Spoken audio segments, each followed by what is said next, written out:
Kamu membuka laci sayuran di kulkas dan di sanalah dia, di antara buah-buahan dan sayur mayur yang belum kamu makan, membusuk di laci sebagai pengingat malasnya dirimu menjalani diet sehat yang kamu janjikan ke diri sendiri akan dimulai Senin kemarin. Nah, asparagus yang kamu beli di supermarket seminggu lalu, yap.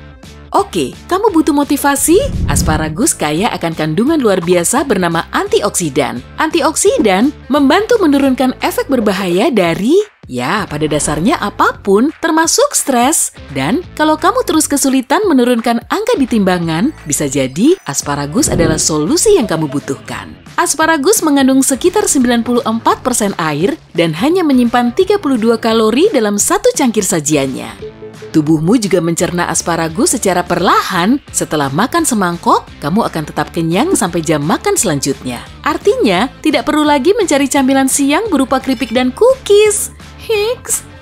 Maksudku, hore! Kalau kamu sama kayak aku dan bosen terserang flu dan pilek musiman, kunyahlah wortel. Wortel kaya akan vitamin A dan C yang wajib kamu konsumsi untuk memperkuat sistem kekebalan. Tapi jangan harap kamu bisa membuang kacamatamu jauh-jauh setelah mendapatkan penglihatan sempurna dengan diet wortel ya. Itu cuma mitos. Wortel tak akan memperbaiki penglihatanmu, tapi antioksidan di dalamnya membantu melindungi matamu dari jenis cahaya yang dapat merusak. Dan kamu mungkin mulai berubah jingga kalau makan lebih dari 10 wortel sehari selama beberapa minggu. Kamu pernah nonton Willy Wonka kan? Nah, sekarang kamu mirip sama Oompa Loompa deh. Kalau pasta adalah makanan favoritmu, kamu tidak perlu merasa bersalah. Pertama, lemak di dalamnya tidak banyak dan pasta membuatmu kenyang lebih lama. Jadi, dadah camilan. Pastikan kamu memeriksa kandungan di sausnya juga ya. Pilih versi bebas mayones dan pilihlah pasta gandum utuh. Ada banyak junk food lain yang bisa kamu lahap tanpa perlu merasa bersalah. Popcorn misalnya, kaya akan serat yang sekali lagi membuatmu kenyang dan bagus untuk ususmu alias pencernaan. Selain itu, camilan bioskop favoritmu ini juga bisa membantumu menghilangkan perut buncit. Popcorn ternyata sangat rendah kalori, kecuali kalau udah ditambah mentega sih. Lebih mengejutkannya lagi, popcorn baik untuk mengatasi stres. Ya, perasaan yang membuat kita ingin mencabut rambut dari kepala itu membawa dampak negatif ke tubuh, bahkan sampai ke tingkat sel. Antioksidan membantumu memperbaiki kerusakan itu. Dan aku punya saran agar popcornmu tetap sehat, jangan memakai terlalu banyak garam dan mentega, sedikit hambar lebih baik. Nah, kamu pasti suka yang satu ini kan? M&M's mungkin bukan makanan manis paling sehat, tapi pewarna birunya konon agak ajaib loh. Beberapa peneliti mengklaim pewarna biru ini memberikan peluang pemulihan yang lebih baik setelah kamu mengalami cedera tulang belakang. Atau kalau nggak mau repot, hati-hati aja supaya tulangmu nggak sakit. Gimana dengan sandwich selai kacang? Kabar baiknya, 2 sendok makan selai kacang standar hanya mengandung 3 gram lemak jenuh, yaitu lemak jahat yang menyumbat pembuluh darah. Dan sekitar 12 gram lemak tak jenuh, alias lemak baik yang tubuhmu butuhkan. Minyak zaitun misalnya, punya perbandingan yang sama. Agar lebih sehat, pilih selai kacang tanpa garam dan oles ke roti gandum utuh. Mentega biasa mengandung banyak lemak jahat, tapi juga bisa membantu tubuhmu lebih baik dalam menyerap vitamin penting seperti A, D, E, dan K. Kalau kamu khawatir berat badanmu akan bertambah, pilihlah mentega kocok. Kalorinya sedikit loh, karena mentega ini penuh udara.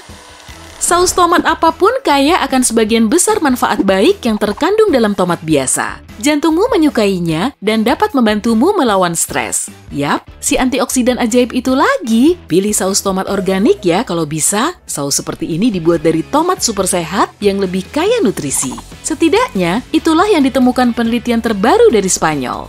Dan sebagai salah satu produsen tomat terkemuka di dunia, penelitian mereka pasti dapat dipercaya. Ubi jalar tidak mengandung banyak kalori, meski rasanya manis, tapi kaya akan kandungan baik seperti zat besi, zat tembaga, dan kalium. Ubi jalar juga syarat vitamin B6 yang membantu tubuhmu menghasilkan hormon kebahagiaan serotonin. Kamu juga akan memenuhi 120% jumlah rekomendasi harian vitamin A, alias vitamin yang sangat dibutuhkan sistem kekebalanmu tadi. Vitamin A juga baik untuk melembabkan kulit dan memperbaiki warna kulit.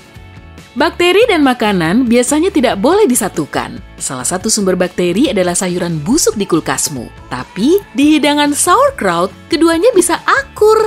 Nyatanya kita memang butuh bakteri untuk menyehatkan pencernaan. Tapi, kita butuh jenis yang tepat. Sauerkraut membantu mencegah bakteri jahat masuk ke usus sehingga sistem pencernaanmu bekerja lebih baik. Kalau mau lebih sehat, pilihlah beras coklat. Saat beras putih diolah, sekamnya dibuang dan berasnya dibersihkan. Masalahnya, sekitar 80% vitamin B-nya tidak sengaja ikut terbuang. Vitamin lain bahkan hilang sepenuhnya. Selain itu, beras coklat mengandung lebih banyak serat sehingga kamu lebih kenyang di antara jam makanmu. Sering mabuk perjalanan atau mual? Ambil seporsi jahe. Ada satu fakta aneh lain, jahe membantu menghilangkan bau badan. Pertama, umbi ini menghangatkan kamu dan membuatmu berkeringat. Racun jahat dalam tubuh akan keluar lewat keringat ini dan bau tak sedap menghilang. Jahe juga merupakan antibiotik dan antioksidan alami. Sesekali jauhkan dirimu dari air biasa dan ganti dengan air kelapa. Kamu masih mendapatkan cairan yang kamu butuhkan, ditambah beberapa manfaat ekstra. Air kelapa adalah sumber mineral penting, terutama untuk sistem saraf dan ototmu. Bahkan banyak ahli merekomendasikannya sebagai alternatif yang jauh lebih baik daripada minuman energi yang syarat gula. Sarden kaya akan nutrisi dan bahkan meningkatkan aliran darah. Banyak kalsium dan protein yang terkandung di dalamnya, tapi kalorinya sedikit. Asupan protein sangat penting untuk menjaga massa otot dan meningkatkan perkembangan otot. Jika ingin memperbesar otot dan menjaga bentuknya, makanlah sarden.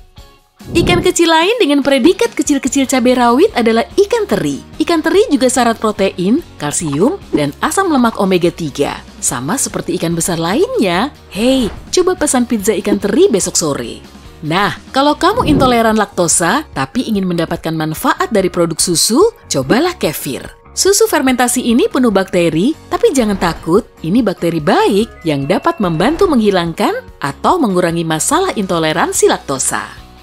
Coba tukar teh hitam atau kopi harianmu dengan rooibos selama beberapa minggu. Ini adalah tanaman yang digunakan untuk membuat teh merah dan beberapa penelitian mengaitkannya dengan kesehatan jantung dan ginjal. Rooibos adalah alternatif yang baik jika kamu punya reaksi buruk terhadap kafein, sebab teh merah tak mengandung kafein. Bukan cuma itu, rooibos tidak berkalori, jadi kalau kamu lagi diet, cobain deh. Kalau kamu masih menghindari daging unggas berwarna gelap, kamu harus pikir-pikir lagi. Daging cerah memang pilihan yang sehat, tapi lemak di bagian yang lebih gelap mengandung hormon yang merangsang pencernaan lemak dan protein. Daging dari kaki unggas juga kaya taurin yang penting untuk metabolisme dan pencernaan yang baik. Oat penuh berbagai macam vitamin yang penting untuk menurunkan berat badan. Penuh serat yang membuatmu tetap berenergi dan kenyang, oat juga mengandung lebih banyak protein dan lemak baik dibanding gandum-ganduman lainnya. Intinya, oatmeal adalah salah satu sarapan tersehat yang bisa kamu santap. Selain itu, masaknya cepat dan mudah. Meski mengandung lemak jenuh yang jahat, minyak kelapa tetap baik untuk berat badan dan tingkat energimu. Lemak ini juga mudah dicerna, dan minyak kelapa juga membantu tubuh membakar lemak dan memberi otak energi cepat. Belum lagi, ada juga manfaatnya untuk rambut dan kulit. Oles sedikit minyak kelapa ke wajah atau di seluruh rambutmu dari akar sampai ujung. Fungsinya untuk melembabkan. Ada satu cara yang enak untuk menurunkan berat badan. Kalau kamu suka makanan pedas, cari saus sambal. Saus sambal menambah rasa yang kamu suka dan membantu mengurangi nafsu makan. Itu semua karena capsaicin yang dikandungnya dan biasanya ada di cabai. Senyawa ini menurunkan hormon lapar grelin di tubuhmu sekaligus meningkatkan hormon yang bertugas menekan nafsu makan. Wow, manfaat ganda nih! Rempah seperti jinten dan kunyit ternyata lebih sehat dari dugaanmu. Kunyit punya sifat antivirus yang kuat dan bertindak sebagai agen antiinflamasi. Jinten juga bagus dalam memerangi bakteri jahat dan sangat menyehatkan jantung. Nah, sekarang aku lapar. Lekas bersihkan sayur busuk di kulkasmu dong. Aku mau pesan makan dulu ya. Dadah!